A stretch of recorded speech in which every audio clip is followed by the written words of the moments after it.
May naramdaman po ba natin yung Spirit of God? Amen. So John 15, 5-7. Okay, basahin po natin. I am the vine. You are the branches. He that abideth in me and I in him, the same bringeth forth much fruit. For without me you can do nothing.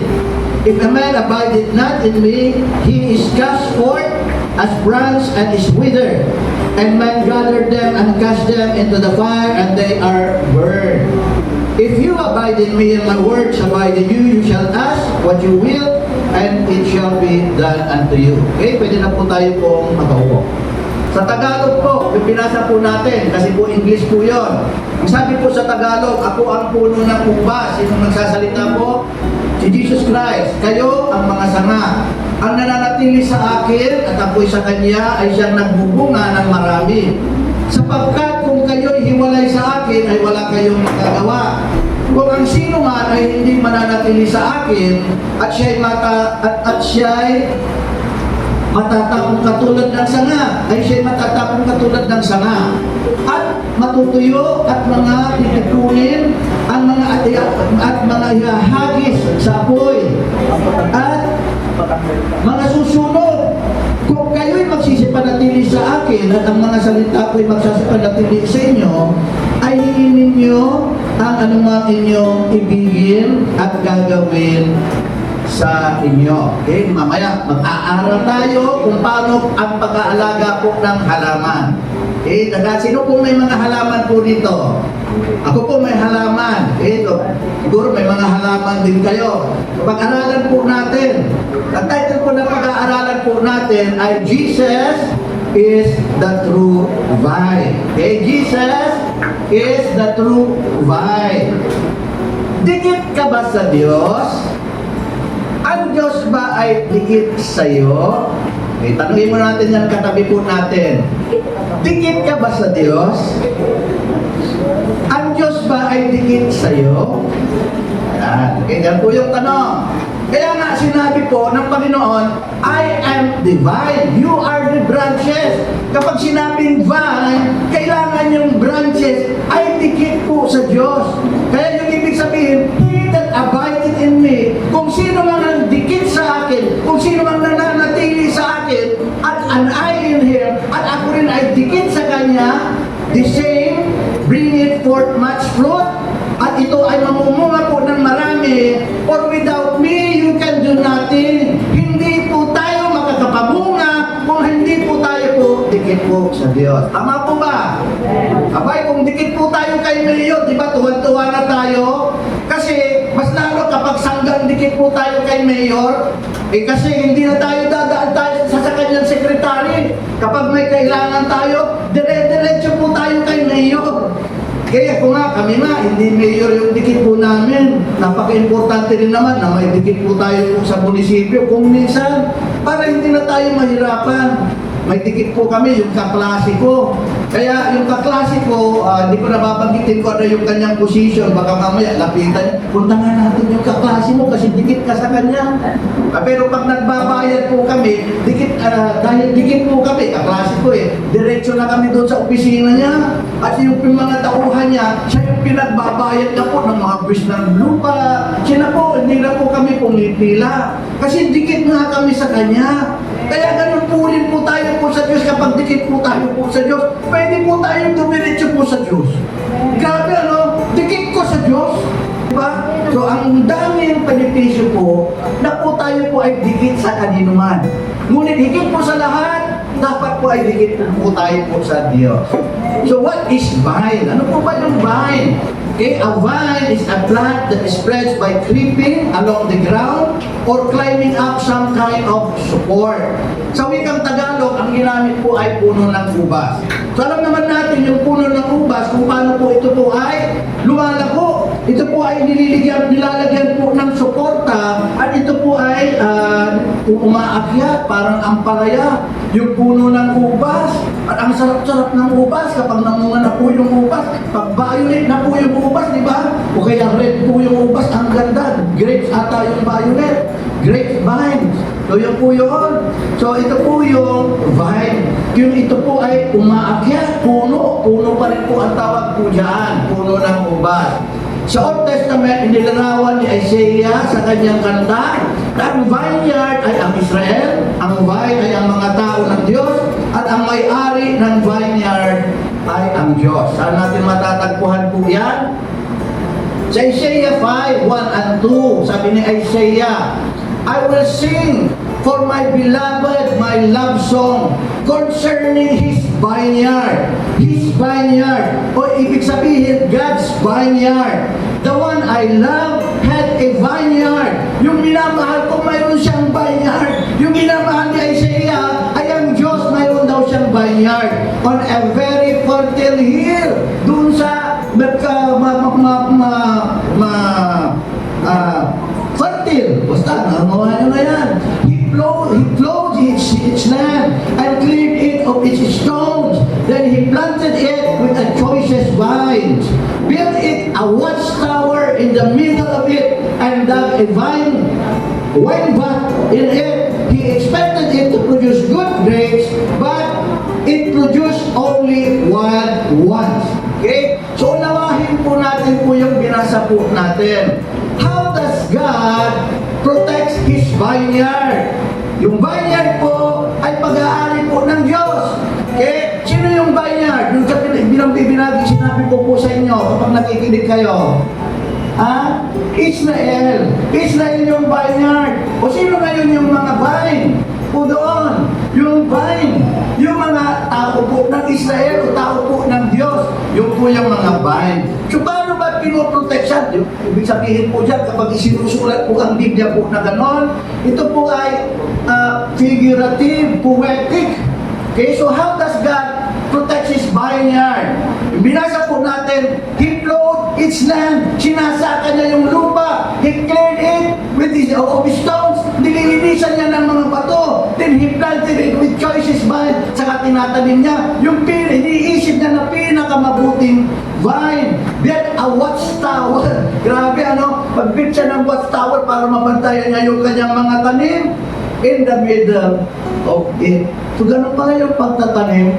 Pagtatanim, sabi doon, sasakahin mo, bubungkalin mo, aalisin mo siya ng mga bato, itatanim mo siya, pipili ka ng pinakamaganda na tanim, tapos itatanim mo yung vine na yun, tapos babantayan mo siya. Ganon at ganon ang ginawa po ng Diyos sa bansang Israel. Kasi mahal na mahal niya ang bansang Israel. Kaya lang, what fruit does God expect to produce from the vine? Inalagahan niya. Ano nang ini-expect niya? Brother, hindi mo na ilagay yung Israel. Hindi ko ba nailagay? So, what fruit does God expect to produce from the vine? Okay? So, nandito tayo dapat, brother. Okay. Ano yung ini-expect ng Diyos? Isaiah 5:2, He expected it to produce good grapes, but it produced only wild ones. Okay? So, ini-expect ng Diyos, kasi binungkal niya, inalisan niya ng mga bato, minahal niya yung tinanim niya. Diba? Pag nagtatanim tayo, may tanim ka ba doon, Sister Isang, sa bahay ninyo? Diba? Minsan nga, narinig ko, kinakausap daw po nila yung mga tanim nila eh. Minamahal nila yung tanim nila. O siguro yung magsasaka, mahal na mahal niya yung tanim niya, na ayaw niyang dapuan ng mga peste. Kasi mamamatay hindi pakikinabangan. Kaya nagbibit po sila ng watchtower, binabantayan po nila. Ang ine-expect po ng magsasaka, yung ikanyang itinanim, ay mamumunga ng sagana at mamumula ng mga gandang buti. Tama po ba? Ganun din po ang Diyos. Ang gusto niya, ine-expect ng Diyos, abay magbunga ng good grapes. Yun po yung sabi po ng Biblia. Kaya lang namunga po sila ng wild ones.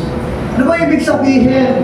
Ibig pong sabihin po ni Isaiah, yung ini-expect ng Diyos sa bansang Israel, pagkatapos po silang ilabas sa bansang Ehipto, alam niyo po yung kwento, inalabas sila kasi hirap po sila. 430 years, alipin po sila.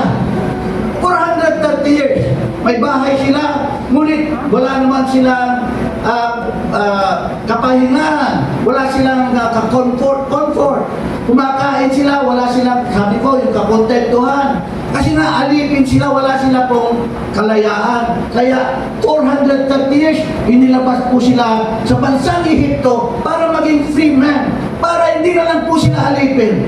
Gayon din po tayo, inilabas po tayo po ng Diyos sa pamamagitan ng dugo ng ating pong Panginoon, pinalaya tayo sa kasalanan. Amen. So katulad tayo ng the spiritual Israelites. Kaya noon, hinahabol namin yung kasalanan. O kayo din siguro, hinahabol nyo yung kasalanan. Kapag loko yung kasama mo, mas loko ka rin. Pero pinalaya tayo ng Diyos, bakit ayaw mo nang gawin yung kasalanan na ginagawa mo ngayon? Ang ginagawa mo, ang hinahabol mo na lang, yung mga kalooban ng Diyos. Diba? Kasi pinalitan na tayo, yung Espiritu na ng Diyos ay pinagkaloob na sa atin. So yung mga Israelita ay simbolo po sila ng Old Testament. Pagkatapos po sila inilabas po sa bansang Egypt, ginawa ng Diyos, pinrovide ang kanilang pangangailangan. Nagpakilala ang Diyos sa kanila, binigay sa kanila yung pagkain, heavenly food, ang tawag po ay manna, binigyan po sila ng silungan, yung mismong clouds, pillar of clouds sa araw, pillar of fire sa gabi, mayroon po silang ilawan, hanggang dumating po sila sa promised land, naging tapat ang Diyos sa kanila. Ngunit anong ginawa po nila? Sila po ay tinalikuran po nila ang Diyos at sumamba po sa Diyos-Diyosan. At hindi po nila pinansin ang Diyos. Paulit-ulit na nagwawarning ang Diyos sa kanila. Hindi po sila nakikinig po sa Diyos. Kaya ang Diyos, kinat off po sila. Okay? Pinutol po sila at nahiwalay po ang bansang Israel. Kaya nga ngayon, watak-watak ang mga Hudyo. Kaya nga ngayon, bagamat tapat ang Diyos. Kasi ibinalik sila noong 1948. Ayon sa pangako po ng Diyos, tingnan nyo ang bansang Israel ngayon. Grabe ano? Alam niyo po ba yung balita? Malapit na malapit at halos global war na po ngayon. Global war, hindi po na regional war. Pag sinabing regional war, doon lang sa kanila.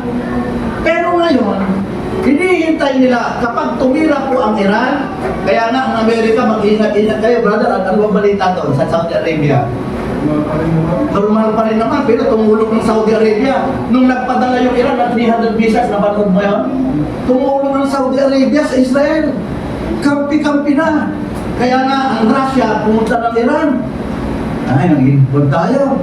Kasi prophecy po yan sa Biblia, pinag-aralan na po natin po yan. Kapag ang Israel, pinaliputan na ng kanyang mga kaaway, siyempre, anong gagawin ni Lord Jesus? Bansa po ngayon. Ipagtatanggol niya po yung bansa. And the Lord will come and He will rescue His nation. At dadalhin po tayo, sama-sama po tayong dadalhin. Kasi hindi na natin makakayanan. Akalain mo, atomic bomb, isabog halimbawa, abay, ang init-init, hindi ka man talang tinamaan, pero yung radiation, mauubos yung buhok mo. Hindi naman ako tinamaan ng radiation, bakit mauubos yung buhok ko? Diba? Pastora, baka tinamaan ako ng radiation. Diba? Kung ano-ano nga yung ginagawa ko, bakit mauubos? Baka radiation siguro nito. Kasi may radiation po yung cellphone. Oh, yung po yung mauubos yung sa Hiroshima. Grabe po. Yung kataas na lang ng gasolina, grabe po ang epekto po talaga po niyan. Ang hirap-hirap na nga, maghihirap pa rin tayo. Amen? So yun po yung sinabi po ng Diyos sa Old Testament. Israelites ay mga vine. Pero sa ating text, sa John 15, 5-7, ang mga paunang sinabi ng Panginoon, sa text po natin 5-7, hindi ko binasa po yung 1-4. Ito po yung sinabi po sa 1-4. Sabi ng Panginoon, I am the true vine and my Father is my husbandman or my gardener. Okay? Every branch in me that beareth not fruit, He take away, and every branch that beareth fruit, He purgeth it, that it may bring forth more fruit. Now you are clean through the word which I have spoken unto you.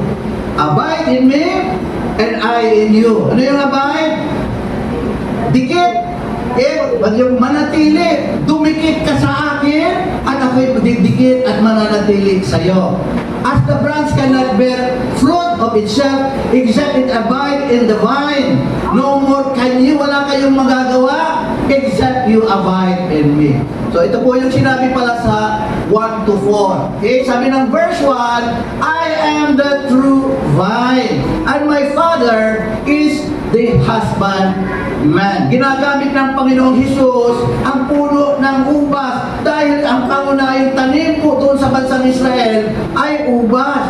At tulad sa Old Testament, ang may-ari po ng vineyard ay ang Diyos. At siya ang nag-aalaga nito. Kaya sinabi ng Panginoong Jesucristo na siya ang true vine ay dahil hindi true vine ang mga Israel o ang mga Israelite. Hindi po sila yung true vine, but Jesus Christ is the true vine. Sa kadahilan ng hindi sila namunga ng gaya ng inaasahan po ng Diyos. Namunga sila ng white ones, hindi po good grapes. Kaya po, hindi po sila yung true vine. Sino yung true vine? Jesus Christ is the true vine. Sabi ni Jesus Christ, verse 2, every branch in me that beareth not much fruit, He take it away. Ano kaya ibig sabihin nito? Pag tinagalog mo kasi, lahat ng sanga na hindi namumunga ay ng prutas ay kanyang pinuputol. Di ba? Binasa natin kanina. Kapag pinutol mo yung bunga, yung tree, halimbawa, o pinutol mo, hindi namumunga to, pinutol mo. Anong silbi na ng sanga na naputol? Ha? Matutuyot, kukunin ng mga tao, at sarap pang gatong, di ba? At sarap pang gatong, susunugin mo, di ba? Okay. So, unawahin po natin po ito. Ganito alagahan ng Diyos ang ubasan. Ang lahat ng sanga na hindi namumunga ay kanyang pinuputol at ginagawang panggatong ng mga tao. Kaya kung ang Panginoong Jesucristo ang true vine at may mga sanga, branches, na ibig sabihin ay mga tao na tila nakakabit, tila sumusunod sa Kanya, pero hindi naman pala ay Kanyang pinuputol sila. Inaalala ninyo ba ang... Okay. Alala nyo ba yung turo daw ni Brother Andrew, di ba? Kapag kumain ka daw sa restaurant, sa Korean restaurant, hindi nangangahulugan Korean ka, di ba? Pag kumain ka sa Chinese restaurant, hindi rin nangangahulugan na Chinese ka na. Okay? So ito, ang ibig sabihin nito, nakakabit, tila ba nakakabit? Pero hindi naman po pala. So parang ganito, ang lahat ng gumagapang at nakakabit sa true vine ay hindi naman talaga parte po ng vine o vine ng puno po ng ubas. Yun po yung ibig kong sabihin. Pero hindi naman sumusunod kay Kristo. Naunawahan niyo po, may mga puno po na ganon. Okay? May mga sanga po na ganon. Na tila ba nakakabit yung nakakabit po sila sa puno, pero sa totoo, hindi naman pala. Amen? Unawahin natin mabuti. Sa Luke 6:46, ang sabi po rito, at bakit tinatawag ninyo akong Panginoon, Panginoon, at di ninyo ginagawa ang mga bagay na aking sinasabi? Sino kaya ang sinasabihan ng Diyos ng mga tao po rito? Bakit ninyo po tinatawag ng Panginoon, Panginoon, at di ninyo ginagawa ang mga bagay na aking sinasabi? Okay? Mark 7:6-9. At sinabi niya sa kanila, mabuti ang pagkahula ni Isaiah tungkol sa inyong mga mapagpaimbabaw ayon sa nasusulat. Ang bayan ito ay ginagalang ako ng kanyang mga labi, datapot ang kanilang puso ay malayo sa akin.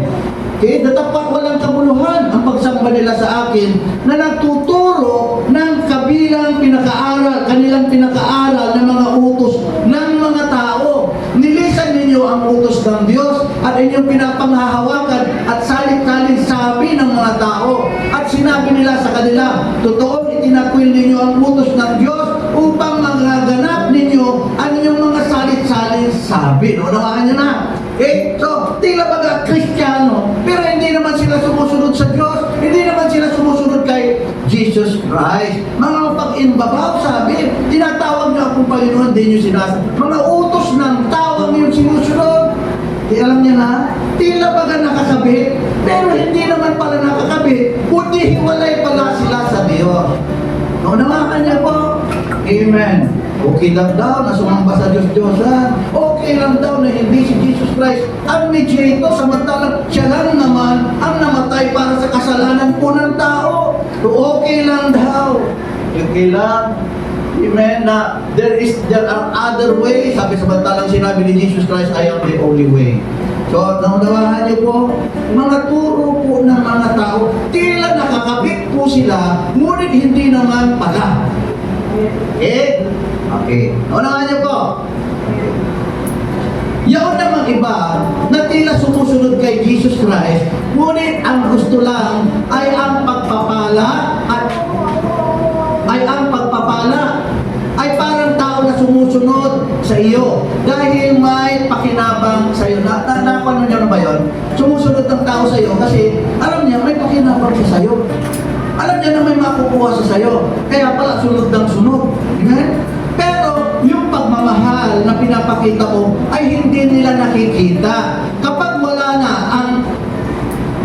wala ka nang maibigay sa kanila ay tinatalikuran ka.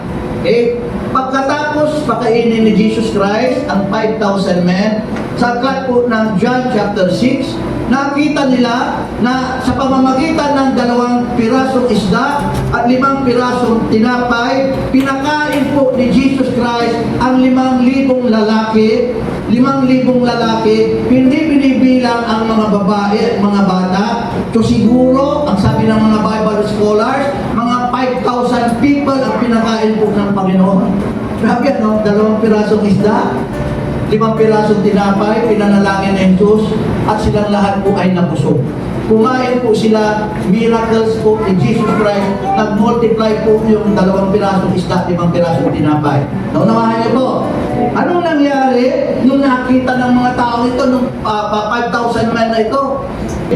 Kaya nang makita ng mga tao ang tandang ginawa niya, ay kanilang sinabi, totoong ito nga ang propeta na paririto sa sanlibutan. Nang sila'y mapaghalata nga ni Jesus na sila'y magsisilapit sa kanya at siya'y agawin upang siya'y gawing hari, ay muling nagbalik sa bundok na nag-iisa. Nung nangyari, nung nakita nila, nabusog sila. Sa pamamagitan ng 5 pirasong tinapay, 2 pirasong isda, 5,000 people, 5,000 men, and they were filled, they were full. Abay, gagawin nilang hari. Sumunod, talagang handa sila kapag hari. Handa kang sumunod sa hari. Amen? Handa silang sumunod po sa hari. Sinundan nila kasi nabusog po sila. Pero sa John chapter 6 verse 66, kapag bumaba ka, nagturo po ang Panginoon ng mabigat na katuruan. Sabi niya, I am the resurrection and the life. Ang sino mang hindi kumain ng aking laman at hindi uminom ng aking dugo, hindi siya magkakaroon ng buhay na walang hanggan. Alam niyo nangyari sa verse 66? Dahil dito ay marami sa kanyang mga alagad ang nagsitalikod at hindi nagsisama sa kanya. Tumalikod po sila, nakita nila yung himala. Only God can multiply food, can do that miracle, pero tinalikuran po nila ang Panginoon. Amen? Dahil lang nagturo ang Panginoong Jesus ng isang mabigat po na katuruan. Anong moral lessons of the story? Never follow Jesus because of only personal gain, like material blessings, favors, healing, etc. But follow Him because you understood that He loves you so much and He gave His life for you in order to be delivered and be saved. Lusundin po natin ang Panginoon, not because of personal gain, hindi po sa pabor na nakukuha, not of healing. Nakuha ninyo? So, and every branch that beareth fruit, He purges it that it may bring forth more fruit. So, yung kanina, sanga na hindi namumunga. Ito naman, sanga na namumunga ay pinuputol pa rin. Bakit kaya? Okay, kasi purges eh. Okay, sama, kanina, ulitin ko ha, kanina, sanga na hindi namumunga, pinuputol, ginagawa pang gatong. Ito naman, sanga na namumunga, pinuputol. Okay, noahin natin, para ito po ay mas lalo po mamunga. Ang meaning ng purge ay to cleanse or to prune. Okay? Hindi ba sa pag-aalaga ng halaman ay pinuputol o inaalis din naman natin ang mga sanga na hindi kailangan para mas lalong mamunga ang puno? Sino nagtatanim ng talon po rito?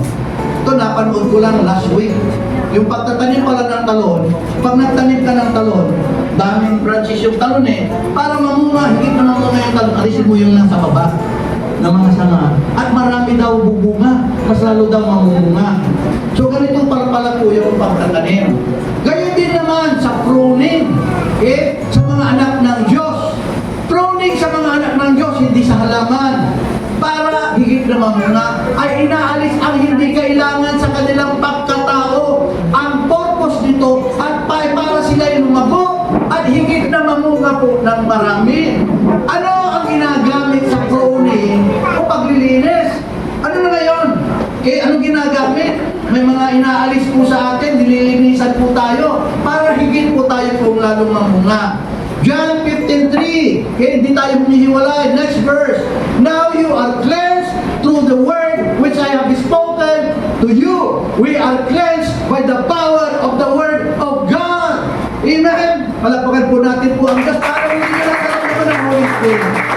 Ramdam po yung Holy Spirit. We are cleansed by the power of the Word of God. Akalain mo, nagmumura ka dati, nabasa mo sa Biblia, huwag ka nang magmura. O, inalis mo yung pagmumura, nalinisan ka ng pagmumura. Okay, di ba? O, dati nga, puro galit, parang puro ka hinanakit, puro ka duda. Ang sabi ng Biblia, at alisin ninyo ang lahat ng mga pagkagalit, inalis na ninyo. At ang sabi nga, pag kayo nga mag-asawa, sabi ng Biblia, at huwag mo nang hayaan lumubog yung araw na magtatanim ka pa rin ng galit. Kaya yung mga mag-asawa, bago lumubog yung araw, patawarin mo na ako, okay na yun, patawaran na tayo. Diba? O nagpapatawaran na kayo, hindi nyo na pinapalubog. O di ba nalinisan tayo? Nasaan nakalagay yun? Ephesians chapter 5 verse 57, nasa Word of God. Amen. Yung salita ng Diyos, tiisin natin. Pakinggan po natin. Kasi salita ng Diyos, ang ginagamit ng Diyos na pagpupruning. Pero ito, para sa mga namumunga. Tayo pong lahat po ay namumunga po rito. Nabuhay ninyo? Kaya lang, ang bunga po ng iba ay maliit pa. Ang bunga ng iba ay isa pa lang. Dati mainisin siya, dati talagang matapang siya, dati talagang nananampag siya, kaya lang may mga natitira pa kailangan alisin. Nakuha ninyo? So tayo yung mga sanga na namumunga. Sino yung mga sanga na hindi namumunga? Sila nasa labas, mga sumasamba sa Diyos-Diyosan, kaya tinanggal at wala silang parte sa kaharian po ng Diyos. Naunawahan po ba natin? Kaya yung salita po ng Diyos, kapag nagpapagitan, tinatamaan po tayo, salamat Lord, kinakausap mo. Noong nga, member pa lamang po ako, hindi naman nila alam yung ginagawa ko. Kaya pag tinatamaan ako, nahihigiti ako, kinakausap kasi ako ng Diyos. Hindi naman nila alam, hindi naman kami magkasama. Thank you Lord, kinakausap mo na naman ako. Amen, so ganun po yung reaction po natin. Ang salita ng Diyos, ang siya paglilinis po sa atin para higit po tayo pong mamunga. Okay? So ang salita ng Diyos, ang paglilinis, ang pruning ay hindi po madali. Madalas ay masakit dahil ang salita ng Diyos ay masakit.